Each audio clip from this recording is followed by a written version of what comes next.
गरीब की बहू वर्सेस शहर की बहू। चंपापुर नाम के जंगल में चुनमुन और कालू नाम के पति पत्नी रहते थे। उनकी दो बेटियां भी थी, चंपा और टूनी। वे दोनों जुड़वा बहनें थी। उनके जन्म में ही उनके माँ बाप ने उन्हें हाथों में एक एक कड़े डाल दिए थे, जिस पर चुनमुन और कालू का नाम लिखा था। उन दोनों की बेटियां भले ही जुड़वा थी, पर एक दूसरे से बहुत अलग। एक बहुत शरारती और एक बहुत शांत। चंपा बहुत शरारती और टूनी बहुत शांत। चंपा और टूनी एक साथ खेला करती थी और साथ में स्कूल भी जाया करती थी। पर चंपा को स्कूल जाना पसंद नहीं था। वे स्कूल के नाम से बहुत जी चुराती थी। टूनी, तू स्कूल चली जा, मैं नहीं जाऊंगी। पर क्यों चंपा? देख, तू पहले ही 3 दिनों से स्कूल नहीं जा रही। टीचर भी रोज तेरे बारे में पूछते हैं। मैं रोज रोज उनसे झूठ नहीं बोल सकती। तो बता, मैं क्या करूं? मेरा स्कूल जाने का बिल्कुल भी मन नहीं है। वहां जाकर मुझे खुशी नहीं महसूस होती, उल्टा घुटन होती है। देख, तू पढ़ेगी लिखेगी नहीं तो आगे जाकर क्या करेगी? तेरा भविष्य खराब हो जाएगा। तू ये सब की ज्यादा चिंता मत कर, मैं देख लूंगी। टूनी चुपचाप स्कूल चली जाती है और दोपहर को चंपा के साथ घर आ जाती है। देख टूनी, तू माँ पापा को मेरे बारे में कुछ मत बताना। पर ये अच्छी बात नहीं है। क्या अच्छी बात है क्या नहीं, ये तू मुझे मत बता। तुझसे जो कह रही हूँ वही कर बस। टूनी चुपचाप रहती है और घर में चंपा के स्कूल बंक करने के बारे में किसी को कुछ नहीं बताती। ऐसे ही अब हर रोज यही करने लगी। वह रास्ते में रुक जाया करती और बच्चों के साथ खेलती और टूनी को अकेले स्कूल में जाने को बोल देती। एक दिन की बात है। देख चंपा, आज तुझे स्कूल चलना ही होगा। प्रिंसिपल मैम कल तेरे बारे में पूछ रही थी। मैं उनसे अब और झूठ नहीं बोल सकती। देख, आज रहने दे, कल मैं तेरे साथ जरूर चलूंगी। बस आज आज देख ले। पक्का वादा? हाँ हाँ, वादा करती हूँ, कल तेरे साथ पक्का स्कूल चलूंगी। आज मेरा एक मैच है, इसलिए मैं तेरे साथ नहीं आ सकती। ठीक है, मैं चलती हूँ। टूनी स्कूल के लिए निकल जाती है और चंपा वहीं बैठ जाती है। कहाँ रह गए ये बच्चे? मैं कब से इनका इंतजार कर रही हूँ। समय बीतता गया। आज कोई भी बच्चा खेलने नहीं आया। उधर चंपा को भी नींद आने लगी। क्या करूँ? बहुत नींद आ रही है। सोने को कुछ मुलायमदार मिल जाए तो बहुत मजा आ जाएगा। तभी उसे सामने एक ट्रक खड़ा दिखाई देता है, जिस पर रुई लदी हुई थी। चंपा उस पर जाकर सो जाती है। कुछ देर बाद उस ट्रक का ड्राइवर आता है और गाड़ी को चलाकर वहां से दूर किसी शहर में ले जाता है। चंपा तो अपनी गहरी नींद में सोई थी, उसे कुछ पता ही नहीं था। उधर स्कूल की छुट्टी हो जाती है और टूनी चंपा को ढूंढने लगती है। चंपा को तो मैं सुबह यहीं छोड़कर गई थी, अब कहाँ गई वो? कुछ पता क्यों नहीं चल रहा। चंपा, चंपा मेरी बहन, कहाँ है तू? मेरी आवाज सुनाई दे रही है तुझे क्या? चंपा, कहाँ गई तू? टूनी सब जगह ढूंढ लेती है, पर चंपा का कुछ पता नहीं चलता। टूनी बेचारी रोते हुए घर आ जाती है। क्या हुआ टूनी, तू रो क्यों रही है? किसी ने मारा क्या? अरे अरे, क्या हुआ मेरी लाडो रानी को? और चंपा कहाँ है? बेटी चंपा, कहाँ है तू? चंपा? माँ, चंपा नहीं है, पता नहीं वो कहाँ चली गई है। कहाँ चली गई मतलब? तुम दोनों साथ में ही तो स्कूल जाते हो, कहाँ है वो? माँ, चंपा मेरे साथ स्कूल नहीं जाती, वो रास्ते में ही रुक जाया करती थी। वो कहती थी कि इसका स्कूल में मन नहीं लगता, तो मैं उसे रास्ते में छोड़ दिया करती थी और आज भी उसे छोड़ गई। पर जब मैं स्कूल से वापस आई तो वो वहाँ नहीं थी। मैंने उसे बहुत ढूंढा पर वो मुझे कहीं नहीं मिली। माँ। बेटे, तूने अच्छे से तो देखा था ना? हाँ बाबा, ध्यान से ही देखा था, पर वो कहीं नहीं मिली। और कालू की तो जैसे आधी दुनिया ही उजड़ जाती है। वे दोनों एकदम शांत हो जाते हैं।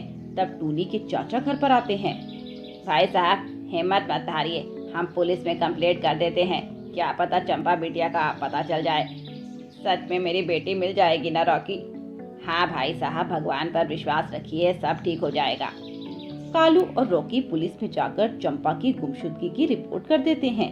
ऐसे ही 1 महीना बीत जाता है, पर चंपा की कोई खबर नहीं मिल पाती।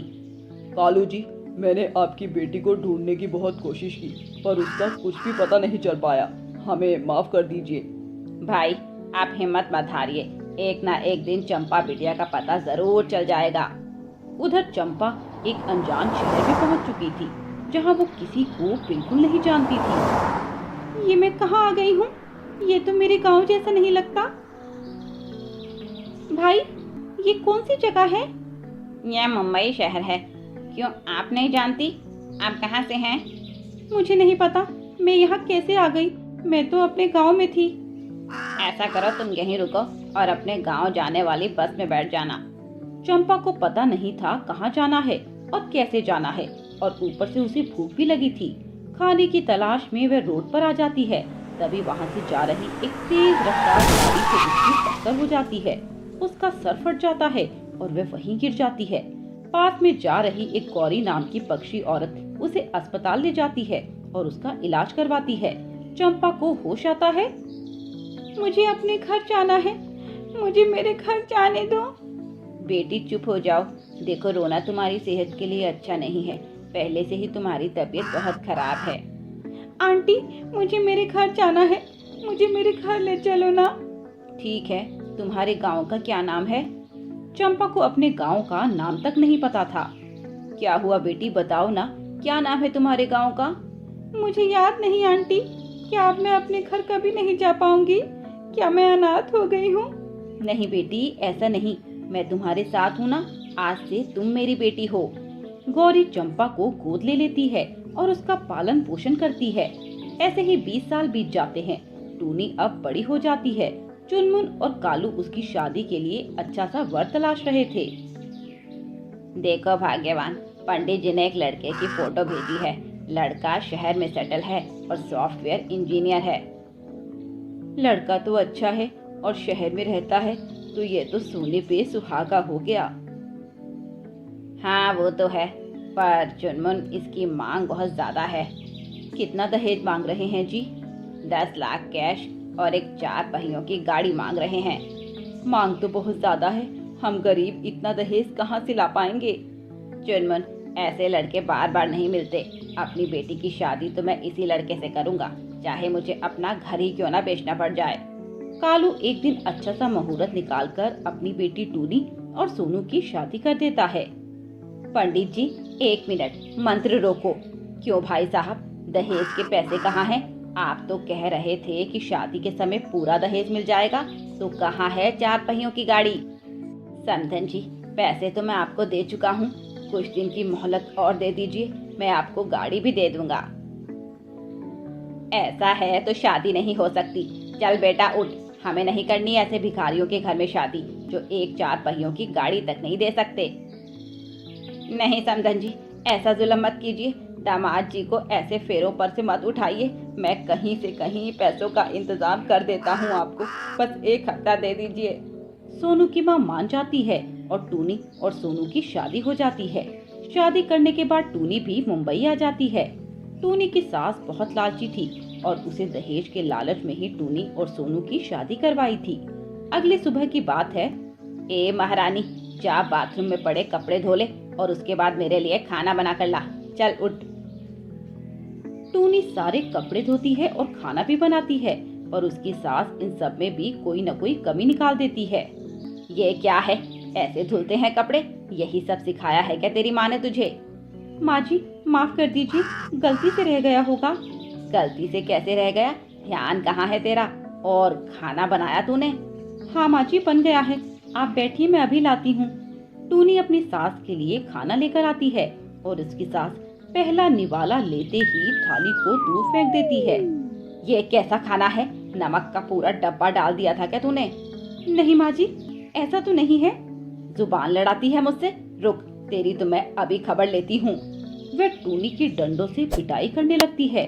टूनी को कई जगह चोट भी आती है और उसकी सास उस पर जरा सा भी तरस नहीं खाती और लगातार मारती रहती है। ऐसे ही 1 महीना गुजर जाता है, पर टूनी की सास के अत्याचार खत्म नहीं होते। क्यों रे, कहाँ रह गया तेरा बाप? आज 1 महीना हो गया है, पर तेरा बाप अभी तक नहीं आया। पता नहीं क्या हुआ, मैं बाबा से बात करती हूँ। कोई बात करने की जरूरत नहीं है, हमने इसका भी इलाज ढूंढ लिया है। मैं मेरे बेटे की दूसरी शादी करवा दूंगी और उससे जितना चाहे दहेज लूंगी। अगले दिन वे अपने बेटे सोनू की एक शहर की चिड़िया से शादी करवा देती है और अब वे दोनों मिलकर टूनी को परेशान करते हैं। सोनू की नई पत्नी अपना सारा काम टूनी से ही करवाती थी। ए, चल मेरे पैर दबा, कब से देख रही हूँ आराम फरमा रही है तू। मेरी तबीयत ठीक नहीं है, इसीलिए मैं थोड़ा आराम कर रही हूँ। तुझे यहाँ मेरी सास आराम फरमाने के लिए नहीं लाई। चल चुपचाप मेरे पैर दबा, नहीं तो तेरा गला दबा दूंगी। टूनी तबीयत खराब होने के बावजूद अपनी सौतन और सास की सेवा पानी में लगी रहती है। एक दिन टूनी से सोनम के कपड़े गलती से प्रेस करते समय जल जाते हैं। ये क्या किया तूने? जानती है इस सूट की कीमत कितनी है? माफ कर दो सोनम बहन, गलती हो गई। तेरी माफी से मेरा सूट वापस नहीं आएगा। रुक, मैं अभी तुझे सबक सिखाती हूँ। सोनम गरम गरम प्रेस टूनी के पंखों पर रख देती है और उसे जला देती है। आइंदा से ध्यान रखना, वरना तेरा इससे भी बुरा हाल करूंगी। टूनी के पंख बुरी तरह जल जाते हैं। उधर सोनम अपने लिए रसोई में कुछ बना रही थी तो तेल के छींटे उसके हाथों पर गिर जाते हैं, जिससे सोनम झल्ला उठती है। टूनी अपना सारा दर्द तुरंत भूलकर उस पर बर्फ रगड़ती है। मैंने तुम्हें जलाया, फिर भी तुम मेरी मदद कर रही हो? क्योंकि मेरे बाप ने हमेशा मुझे यही सिखाया है कि हमें हमेशा लोगों की मदद करनी चाहिए, भले ही वो कैसे भी हों। तुम्हारे पापा का नाम क्या है? चुनमुन और कालू, और मेरी एक बहन भी है जिसका नाम चंपा था, पर पता नहीं वो एक दिन कहाँ चली गई। ये सुनते ही सोनम उसे अपना कड़ा दिखाती है और उस कड़े पर उनका नाम लिखा था। इसका मतलब सोनम ही चंपा है। ये देखते ही चंपा टूनी को अपने गले से लगा लेती है और अपनी सभी गलतियों की उससे माफी मांगती है। चलो बहन, अब हम यहाँ एक पल नहीं रुकेंगे। इस तरह वे दोनों अपने ससुराल छोड़कर मायके चली जाती हैं।